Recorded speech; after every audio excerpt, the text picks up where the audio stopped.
بسم اللہ الرحمن الرحیم۔ السلام علیکم ورحمۃ اللہ وبرکاتہ۔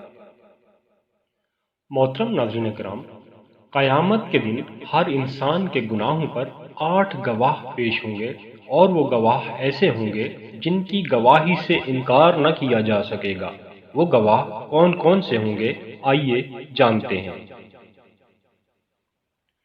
پہلا گواہ، جس جگہ بندے نے گناہ کیا ہوگا وہ جگہ، وہ زمین کا ٹکڑا قیامت کے دن اس گناہگار کے خلاف گواہی دے گا۔ سورہ الزلزال آیت نمبر 5-6۔ دوسرا گواہ، وہ دن بھی گواہی دے گا جس دن بندے نے گناہ کیا ہوگا۔ سورۃ البروج آیت نمبر 3۔ تیسرا گواہ، قیامت کے دن ان گناہگاروں کی زبانیں گواہی دیں گی۔ سورہ النور آیت نمبر 24۔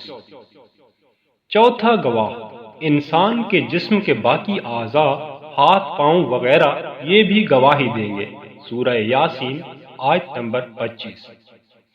پانچواں گواہ، 2 فرشتے جو تم پر نگران مقرر ہیں، جو معزز ہیں، لکھنے والے ہیں، جو کچھ تم کرتے ہو وہ جانتے ہیں۔ سورۃ الانفطار آیت نمبر 12۔ چھٹا گواہ، وہ نامہ اعمال جو فرشتے لکھ رہے ہیں، تو زبان بھی گواہی دے گی اور نامہ اعمال بھی دکھائے جائیں گے۔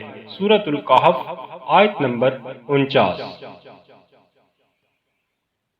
ساتواں گواہ، حضرت محمد صلی اللہ علیہ وآلہ وسلم بھی گواہ ہوں گے۔ اللہ رب العزت آپ صلی اللہ علیہ وآلہ وسلم سے بھی گواہی مانگیں گے۔ سورۃ النساء آیت نمبر 41۔ آٹھواں گواہ، اللہ رب العزت قرآن میں فرماتے ہیں، جو تم گناہ کرتے ہو ہم قیامت کے دن اس پر گواہ ہوں گے۔ سورہ یونس آیت نمبر 61۔ ہمارے گناہوں پر اللہ تبارک و تعالی خود گواہ ہوں گے۔ اللہ اکبر، کیا عالم ہوگا۔ یا اللہ، ہمارے گناہوں کو بخش دے اور ہمیں نیک اعمال کرنے کی توفیق عطا فرما۔ آمین یا رب العالمین۔